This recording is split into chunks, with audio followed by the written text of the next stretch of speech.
1400, full hour.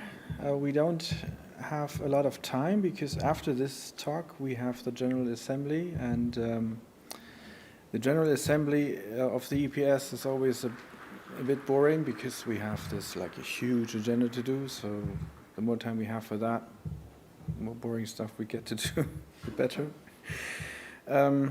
Right, but this talk is different. This talk is about how we actually run the event. And it's focusing on next year. So basically, I'm just going to tell you a bit how we work, what we do, how the work groups work, how you can help if you want to help. So first about the EPS and basically how everything came to be. EPS is the organization that's running EuroPython, and this year, for the first time, actually, we are actually running everything. So we're doing the ticket sales, we're doing the sponsorship sales, so everything runs through the EPS, and that has been a bit like a bumpy ride this year. This is also the reason why we had the ticket sales start rather late, but we managed, and you can see these conferences working, so this worked out, and next year we have learned and we will do better and probably start earlier. So the EPS was founded in 2004 in Göteborg in Sweden. Initially, it just managed the EuroPython location selection, did not actually do the organization. The organization was done by local teams. Then in 2014, we then switched to a different setup, or after 2014, we switched to a different setup.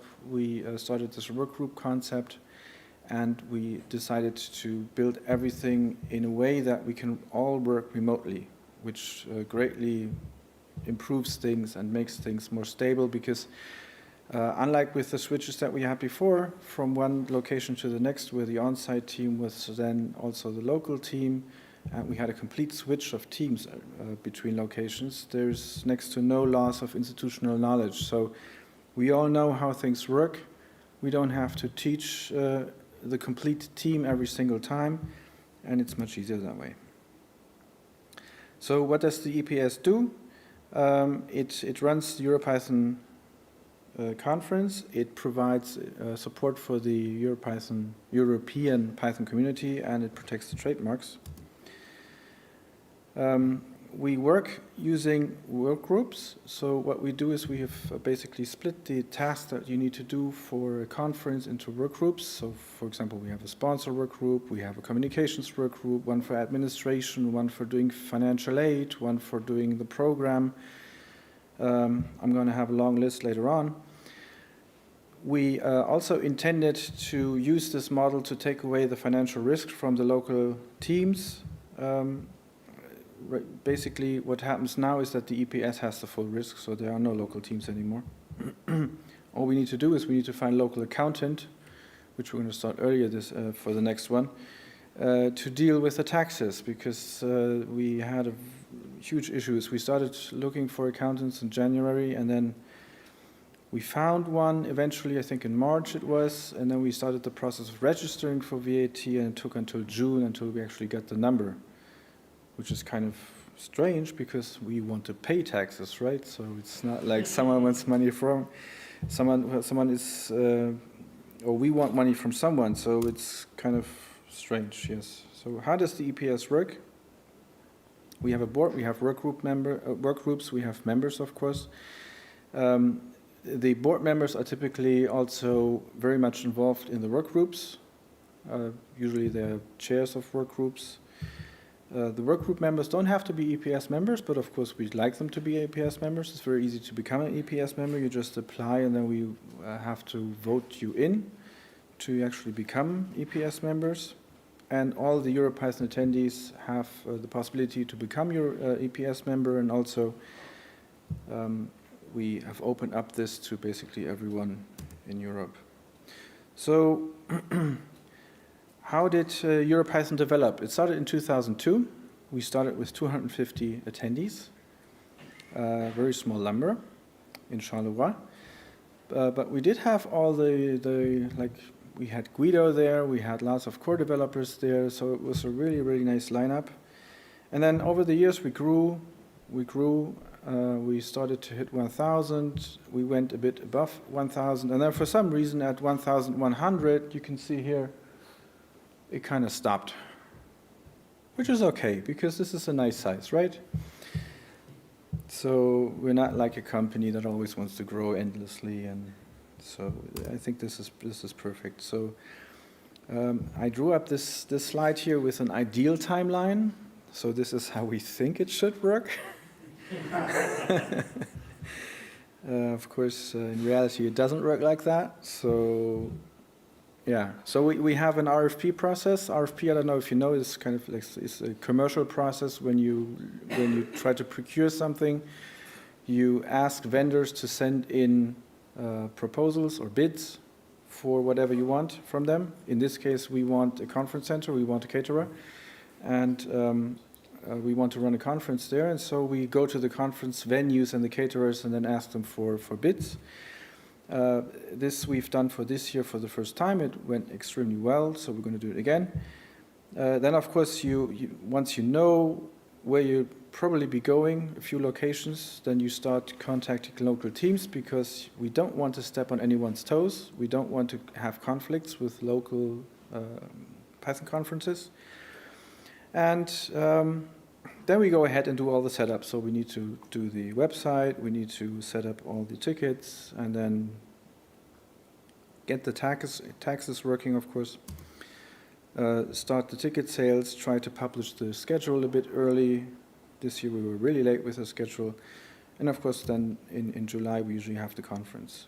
So how does the work group structure work? We usually have one chair per work group, sometimes two chairs. The program work group, I think, has two chairs. So it's Alexander, he's not here, and Alex. And then, of course, you have work group members. Sometimes we do voting. We don't do much voting. So it's basically just like hands up on the Telegram group. So, and then you just say yes or no, and then that's it. Decision is made. If no one speaks up, then the chair decides. So it's that simple. What was that? We do have a problem with inactive work group members. So sometimes people sign up, maybe do one or two things, and then basically drop off the face of the earth. And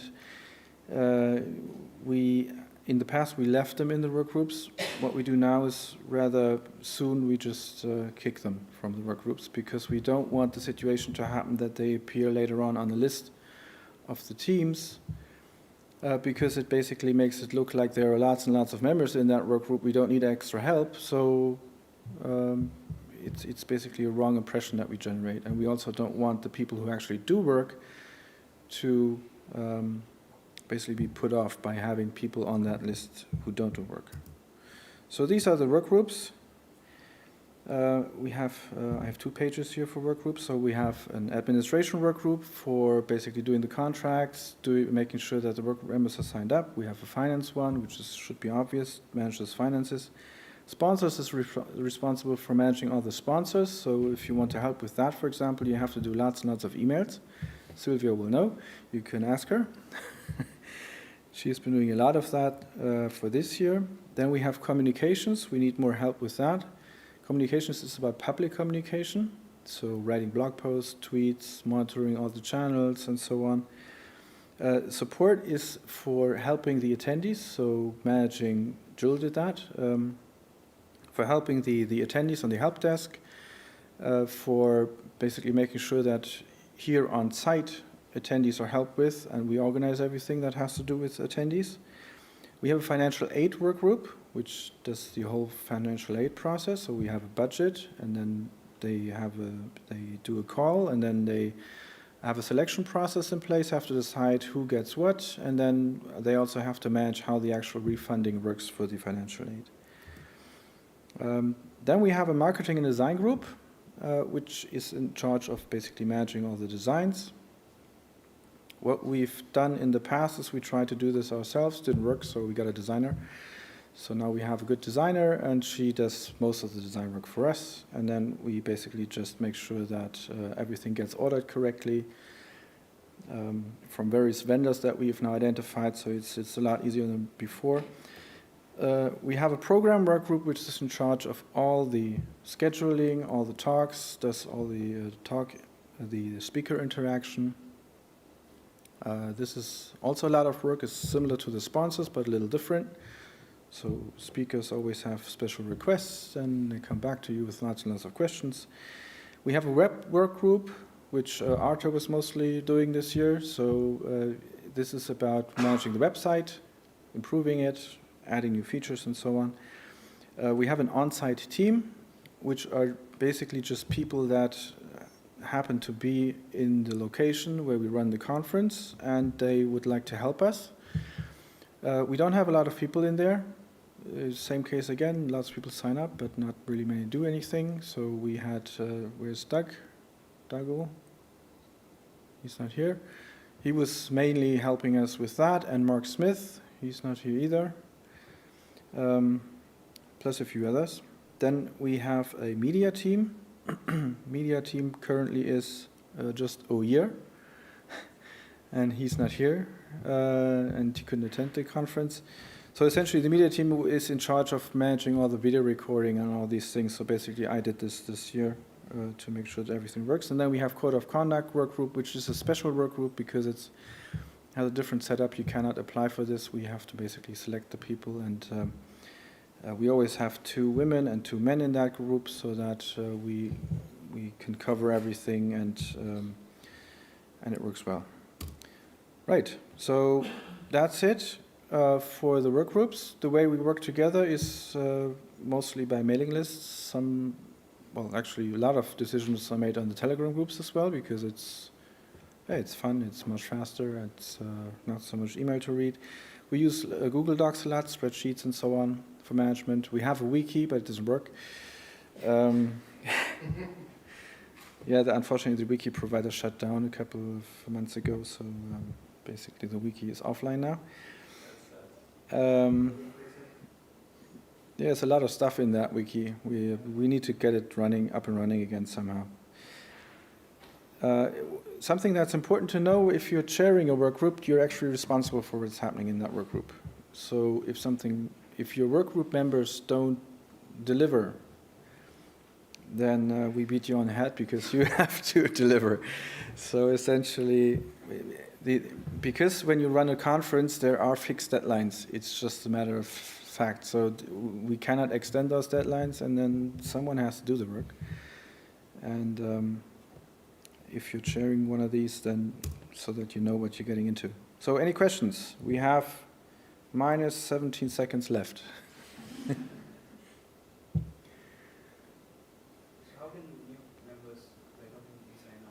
If you want to sign up, you go to the website. Let me just quickly go to the website. Over here, EuroPython Society, and then you say workgroup. Okay, so let me see. Let's try it like this, maybe. Where's the mouse? That's good. Excellent. So you go here, EuroPython workgroups. You click on it. Something should happen, provided the Wi-Fi works. Yes. Then it has some explanations of what the various workgroups do in more detail than what I just mentioned. The setup, everything, and then down here you enter your details. I don't know why it says obligatoire, but anyway, you get the idea, right? So you. Yes. So you select the work groups that you want to sign up for. You provide a bit of detail about how much work you can input.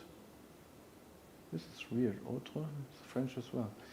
And then you write here some motivation and so on, so that we know what you actually want to do, how much you want to contribute.